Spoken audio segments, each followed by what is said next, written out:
Oh hey, she's back with another list that she's definitely probably not going to ignore.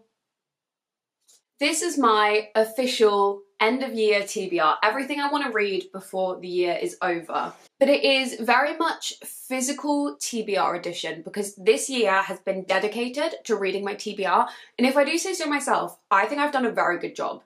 Almost every read has come directly from my bookshelves, other than the ones that I bought, but you know, majoritatively. I think I got it right the first time. In majority, I have read from my physical TBR, and I am somewhat proud of that. Is that a thing to be proud of? I don't know. Up for debate, but I think we're doing well, so we're very much continuing the stream of thought. That was a terrible introduction. Anyway, I have 15 books written down. We're going to speed fire them. We don't need to be here all day, but I'm going to chat you through everything that I want to get to by the end of the year. The kind of first two-thirds of the list, they are books that I'm either ridiculously excited to get to, or I just think need reading in kind of like the autumny winter time. Otherwise I'll put them off for another year. And then the last little bit is going to be everything left on my 2025 reads, my 25 to read in 2025. There's only a few of those. We've done quite well on that list, but I would also like to prioritise those. Anyway, you literally get the gist. It's actually not that difficult. Book number 1, Margo's Got Money Troubles. As it stands, of my 100 plus books on my TBR, this is the book that I am currently most excited for. I am so ready to read this book. I don't know why, I just think I'm gonna love it. This book follows, to the best of my knowledge, a woman who, she's having money troubles, as the title suggests. I think she gets pregnant with her professor's baby. Is that correct? Take that with a pinch of salt. I think it's, yeah, her like university professor or something. She then starts an OF account in order to raise money, and we're kind of following that, how that all plays out. I get the impression from, not very much from my brain, that it's meant to be quite lighthearted and fun, but I still think it's also meant to be just brilliantly written. So I'm hoping it's going to be witty, I'm hoping it's going to be fast-paced, but equally maybe hard-hitting and moving, and I just think I'm going to love it. I'm going to shut the door because the building works have just started again. The neighbours are getting something done to their house. Next up, All Fours by Miranda July. I've never read a Miranda July book. I found my copy of this in a charity shop for £1 great British pound. It was perfect condition, hardcover. I was so excited. So again, very tip top of my TBR, just in terms of like excitement. This book falls into a subgenre that I absolutely adore, which is women somewhat intentionally messing up their own lives. Whatever that genre's called, I love it. It's something to do with, I believe, a woman maybe in writing or publishing, may have made that detail up, but a woman who is meant to be going somewhere and ends up, she's like in a car. You didn't need the mime, you got it. She's in a car, she's driving somewhere, and I think she's meant to be meeting her husband and baby or child or something. I could look all of these up, but I'm not gonna. And she kind of, while driving, is like, I'm just gonna leave the highway or the motorway, or I don't know what we're set. Leaves the road, the route that she's meant to be taking, and just kind of takes off. And I think we're following like her adventures or something, but it says a line in the blurb, something to do with like how much can she mess up her life. And whatever that subgenre is, it just works for me. I know that this book is meant to be weird. That is all I know. That is the only expectation I have. I love a weird book as long as I go in knowing it's going to be weird. I'm very much on board with that. Then we have Night Crawling by Leila Mottley. I do not remember the plot to this book, but I am excited for it. Okay, first up, it's a debut, and I don't know what it is this year, but I am on my debut kick. I am just reading so many people's debuts, and I'm loving it. I also think the author is really, really young. I want to say when she wrote this book, she was like 18. Again, take that with a pinch of salt, but I do vaguely remember that. It says, we're following a young black woman who walks the streets of Oakland and stumbles headlong into the failure of its justice system. So we're following Kiara, who I believe the character is 17, and she is looking after her younger brother. And it sounds like their family has been very much fractured by prison and by death. and I think like they have become like this family unit of two, and she's trying to look after herself and her brother. And it says, what begins as a drunken misunderstanding turns into a job that Kiara never imagined wanting but now desperately needs: night crawling.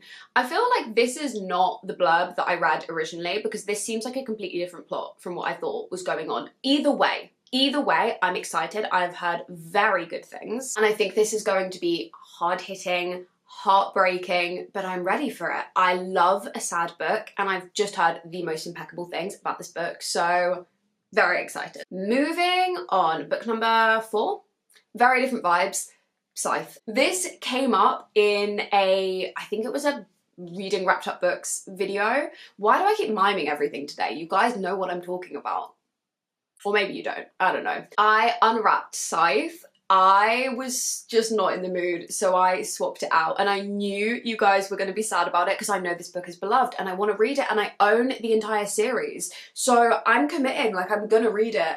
I just in that moment wasn't in the mood, but I do think it needs to happen in the winter. Like I think it's like a wintry book. This is a YA dystopia, and it's following a world in which they've solved death, and I think our main character, maybe our main 2 characters, are training to be Scythes, who are the people who like control the population, i.e. kill people. I somewhat assume we're going to get some sort of rebellion story. Maybe our main character isn't comfortable with the system. That is a complete assumption that I've made knowing a little bit about the genre, but I'm ready. It is a 3-book series with potentially a like later novella edition.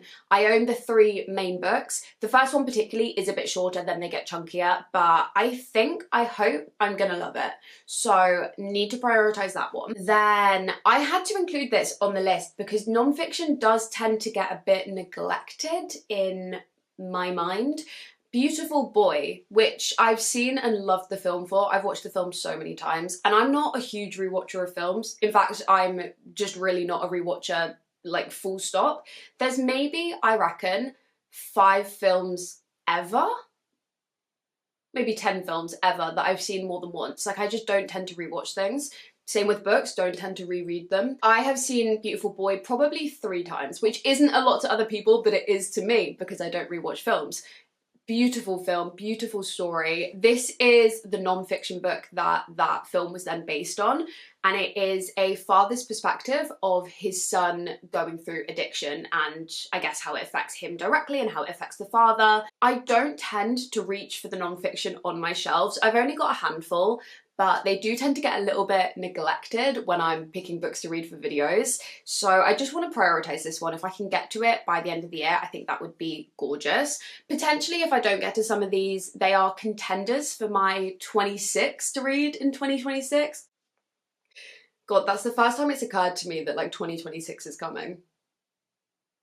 Anyway, then we have Six of Crows. Another one that I have owned for a very long time, and I've just never had the right moment to get to it. This is, do I even need to explain? This is like one of the most popular books at the moment. Everyone knows and loves this series. It's a YA duology. It's something to do with like a group of people coming together, heist type thing. I haven't read it, you can probably tell.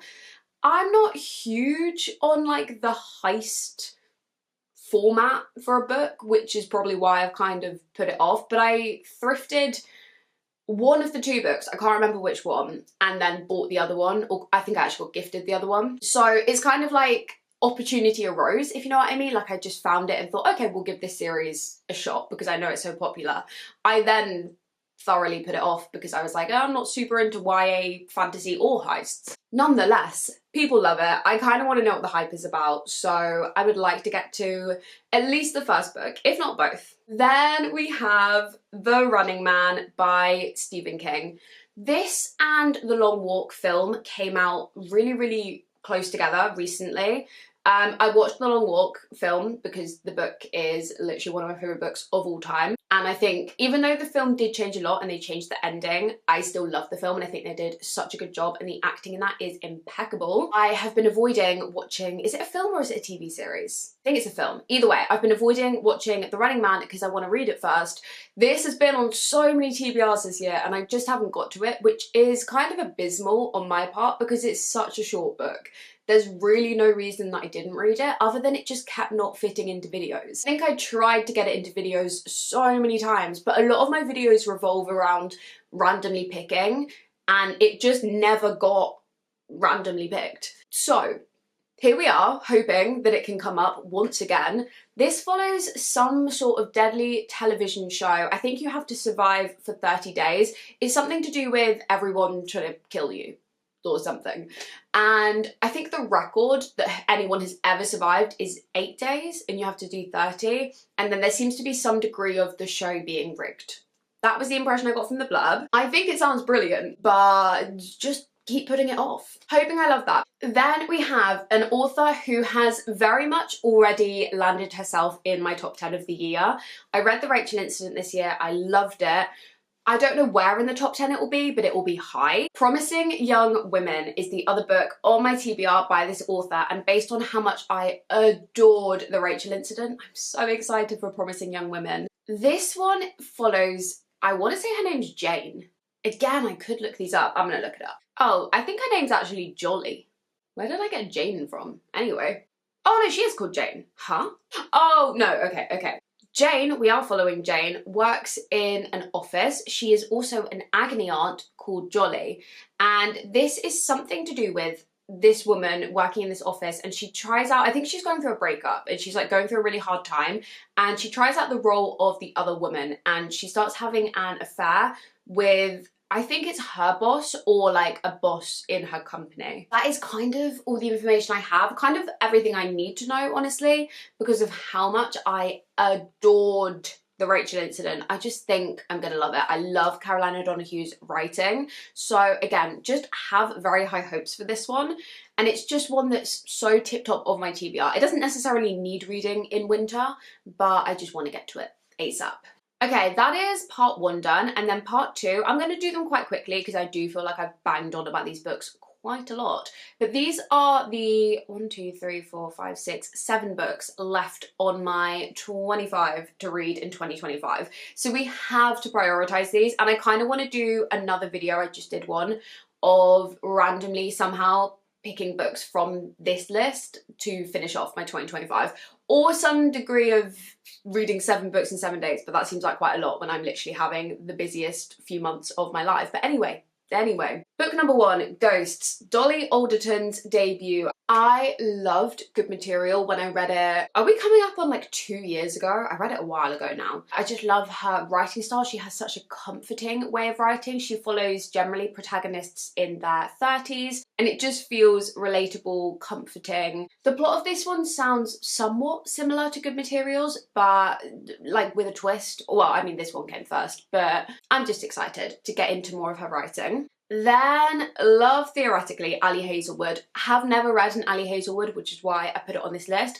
Gonna be so for real with you, I don't see myself reading this before the end of the year. And that's just me being honest, because it's winter, I'm not in the mood for like a fun, summery STEM romance. I'm also just so not in my romance era. I'm reading them occasionally, as in very occasionally. I've stopped buying them completely.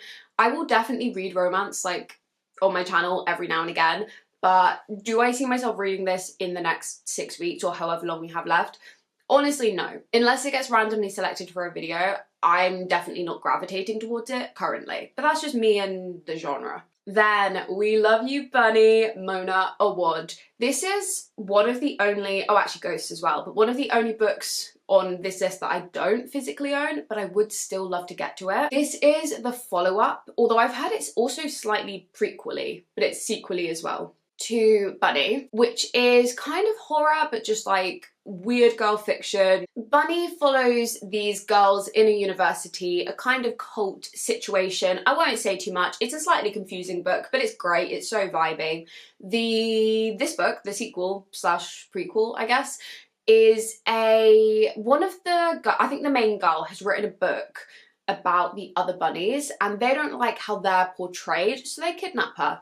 That is all I know. Mona Awad writes unhinged books. I've read a few of them now.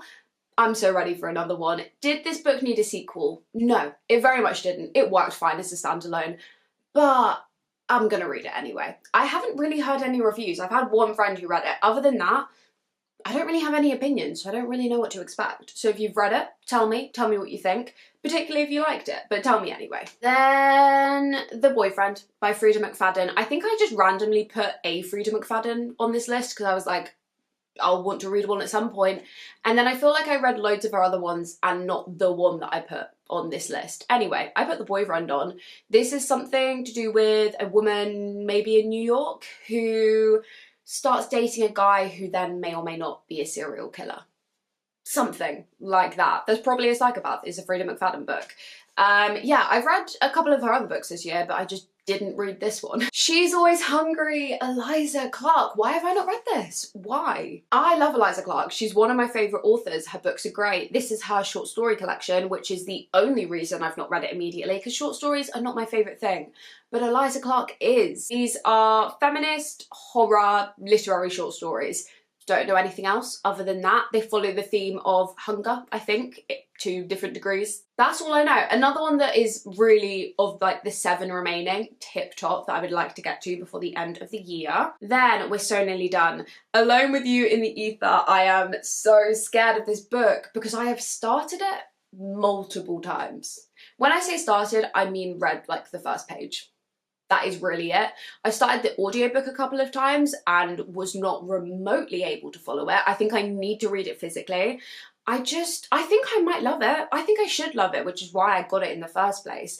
But the writing style is just very, very, very flowery and the language seems quite complex. So every time I pick it up, I get confused and then I put it back down. But I do need to just commit to it at some point. This is something to do with, it's like a love story, but not a romance, between a psychiatric doctor and a bipolar counterfeit artist, if I remember correctly. I don't really know what to expect outside of that. It definitely has potential for something I could like, but I just have been waiting for the perfect mood, and the perfect mood still hasn't arrived. So I think it just needs to get done at some point. I need to just commit to it, and then we can make a decision about whether to finish it or not, but I need to get past page 3, because that is basically the wall that I keep hitting. And then finally, last but not least, Private Rites by Julia Armfield. She is the author of Our Wives Under the Sea, which I loved. This book is following 3 sisters. I think someone told me it's a King Lear retelling. Have I completely made that up? I feel like someone told me that.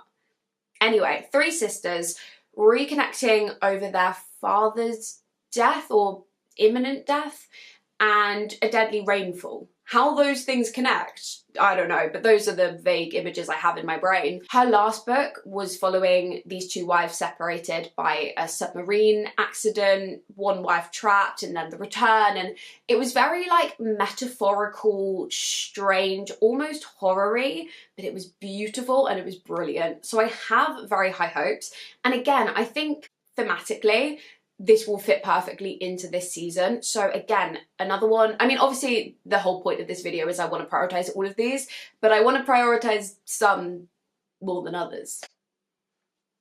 That is us done. That was, I think, 15 books that I want to get to by the end of the year, which I think is doable, particularly those last 7, if I can get to those. Would really, really like to, although I have basically just admitted that I'm probably not going to read Love Theoretically, unless I do a video where we randomly pick. But anyway, it would be so satisfying to finish the list, because I didn't finish my 24 to read in 2024. I think I did quite badly, actually. I think I only read about half. So we're already doing better than last year. But if we could finish the list, that would be so good. Anyway, I'm quite literally rambling. So thank you so much for watching. If you haven't already, please subscribe. I would love to have you like the video, comment, all of that fun stuff. And I will catch you in the next one. I love you. Goodbye.